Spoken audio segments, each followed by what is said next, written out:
Joe Biden spoke by phone Thursday with Jacob Blake, the black man who was shot by police in Kenosha, Wisconsin, last week, turning the city into a focus of both anti-racism protests and the intensifying presidential campaign.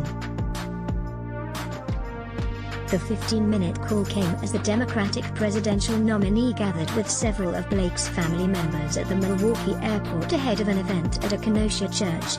"I've spoken to them a lot before, but we spent some time together, with my wife, and he talked about how nothing was going to defeat him, how whether he walked again or not, he was not going to give up," Biden said of Blake as he addressed about 24 people at the church.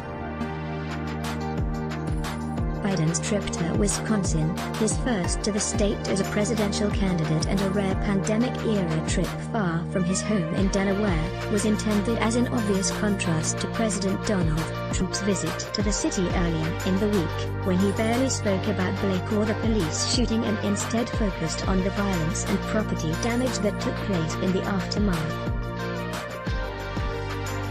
He spent a significant amount of his visit touring buildings damaged in violence after the protests. Trump was often the focal point of his Tuesday trip, which included a roundtable event where administration and state officials flanked him, largely to thank him for his response when protests in the city turned violent. Biden used much of his time in Kenosha to give a platform to people in the community and their feelings. Biden spoke for long stretches but mostly listened. Those invited to participate represented different points of view. Biden heard from a woman upset about the looting and damage at her framing and art gallery during the protests. He heard from a black lawyer horrified by the video footage of Blake's shooting, and heard a passionate plea from Porsche Bennett, an organizer for the group Black Lives Activists Kenosha. "I was told to go off this paper, but I can't," Bennett said as she discarded her prepared remarks. The Biden campaign told reporters any prepared remarks would likely have come from her organization and had nothing to do with the campaign. "You need the truth. And I'm part of the truth, and the truth of the matter is, we are heavily angry. Not angry as to where people say, oh, they're protesting. There is a difference between a protester and a rioter, a very big difference. We protest to get our voices heard." Bennett added, "I've seen enough within these last 2 years to say I'm tired. I'm a mother. My oldest is 13, my twins are 9. I do this because I want their future to be better than what I have right now, because my present is not good. But I speak because I want the truth heard, and I speak for the people in this city because I live in this city. And I'm out here with these people. A lot of people won't tell the truth, but I'm telling the truth, and it's not what a lot of people think it is for us. We want the same exact rights as others. We want to be treated just like everyone else." Bennett talked of black job applicants being denied positions they're overqualified for and black neighborhoods being torn apart by gentrification. Her comments appeared to move Biden, who for the first half of the meeting gave a recycled version of his typical campaign speech, with an emphasis on his brief time as a public defender.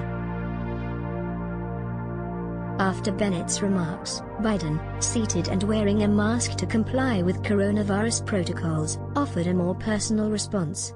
"Even though I've been involved with African American community in the civil rights movement since I've been a junior in high school, I can't understand what it's like to walk out the door, or send my son out the door or my daughter, and worry about just because they're black they may not come back," Biden said. "I can intellectually understand it, but I can't feel it." Biden then segued into his conversation with the Blakes. Video of the August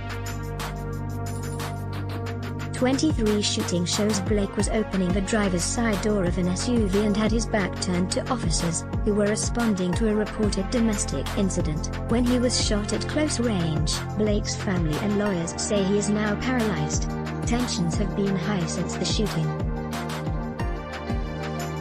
During a Black Lives Matter protest in the city last week, A teenage Trump supporter allegedly shot and killed 2 people. Well, I think all of what's been unleashed with a lot of people is they understand that fear doesn't solve problems, Biden said. Only hope does. And you keep thinking about hope, or you might as well surrender. There's no real option. And as we talked, I listened to Blake's mom. She was on the phone, and what I came away with was the overwhelming sense of resilience and optimism that they have about the kind of response they're getting. His mom talked about, my wife asked to say a prayer, and his mom said a prayer. She said, I'm praying for Jacob, and I'm praying for the policeman as well. I'm praying things change. Biden moved into a brief critique of Trump's handling of the coronavirus and a confluence of other crises, tying it to his conversation with the Blakes and his response to Bennett. I think the country is much more primed to take responsibility because they now have seen what you see, he said. It's really not about me, he added, but if we have 4 more years of Trump, we're gonna have 4 years of the exact same thing, only it's going to impact us for a couple of generations, and the public kind of understands that now. For Biden, the trip was intended to show he, unlike Trump, can be a unifier. At a news conference Wednesday, Biden said he believes police officers involved in Blake's shooting should be charged.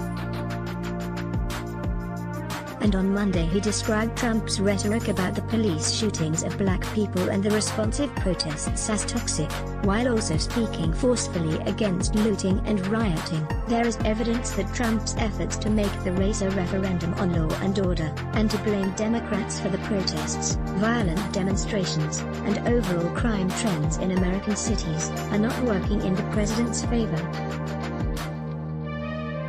A Fox News poll this week found Biden leading Trump among likely Wisconsin voters, 50% to 42%. When asked whom they would trust to do a better job on policing and criminal justice issues, 47% chose Biden, 42% Trump. Let's block ads. Why? Show your love for him. Click the link in description. Thanks for watching.